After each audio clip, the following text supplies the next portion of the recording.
Hello, Taurus Sun Sign and Taurus Ascendant. This is your forecast for June 2016. And this month kicks off with a fantastic astrological configuration that is called a grand trine. That's a fancy word for a triangle. And it indicates that there are certain opportunities going on for you. So if you can visualize a triangle, there is a planet on each angle. And so for you, it looks like this energy is in your first, your fifth, and your ninth houses. Those are called the fire houses.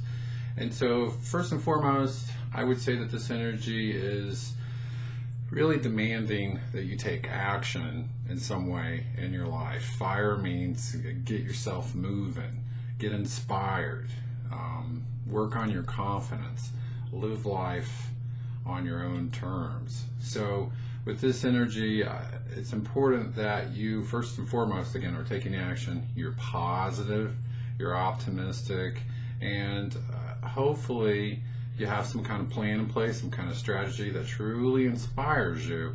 And this is saying get yourself moving. Stop trying to come up with the perfect idea or the perfect plan. Just start rolling. You'll figure things out as you go along. Okay? So again, this is about physical movement as well. So a great time for physical fitness. So if you wanted to get yourself in shape, you're definitely going to feel the desire to do so. So get passionate about it and visualize yourself being in fantastic shape and think about all the wonderful benefits that you'll get from it. So that's how you get yourself motivated. Try to get past the, oh God, this is going to be hard or this is going to be painful. Just push through it. This is going to give you, again, the inspiration to better your life. Okay, now let's talk about some more challenging things. The Sun and Venus are in your second house of money, and they're making an opposition to Saturn. So an opposition is a 180-degree aspect, so two planets having a tug-of-war kind of energy. And this can definitely say that you need to be very cautious with your money. And if you are someone who tends to want to spend money to make yourself feel better, then this is definitely a time that you need to pay attention, because this says that you need to manage your emotions and be very responsible with your finances. So if you're not feeling confident about, or you're feeling sad or depressed about something, try to face those fears and try not to find any kind of band-aid, is what this indicates. So with your finances, a couple of things here. This just demands that you find ways to save money. You know, so maybe I'm just trying to think of some examples. Maybe you have like a dish network or something like that, and or cable, whatever, and you realize you never really watch it. You know, why are you spending all that money? You could be saving that money or putting it towards something that can help you move forward in your life, or spend it towards something that gives you more happiness in your life. But the big thing is getting yourself in shape, so to speak, fiscally. So find ways to cut out any unnecessary expenditures, okay? This can also, on a deeper level, be about working on your self-worth.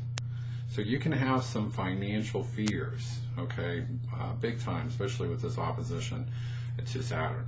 Saturn represents fear and restriction, so you can be painfully aware that you're not where you want to be financially. So what's the solution? It's not to feel sorry for yourself or to stick your head in the sand. I don't want to deal with it. Saturn's methods are to make you so uncomfortable that you'll get your butt up and do something about it. It's just getting your attention.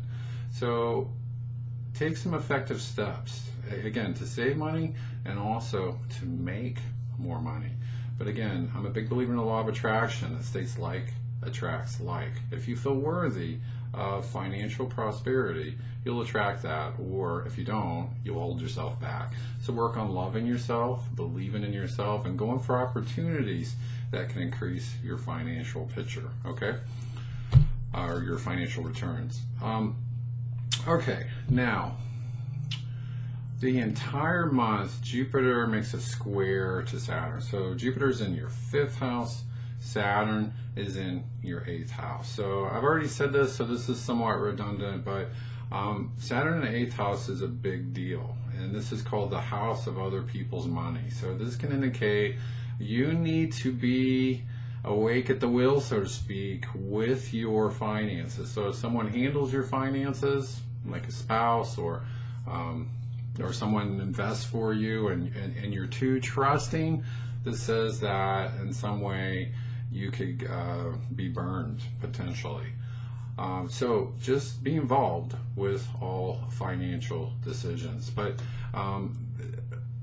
what I was mentioning earlier is you might feel tempted to want to party, to want to play. I'll think about this later. I'll deal with it later. I'll just put it on a credit card. Try not to do that, because this energy can really burn a hole in your wallet, as that saying goes, if you're not careful. Okay, so I'm not saying in any way not to enjoy your life, but just think things out in advance before you spend your money. So a lot of financial things going on with you this month. Okay, and then there's a new moon in Gemini on June 4th, again in your 2nd house of money.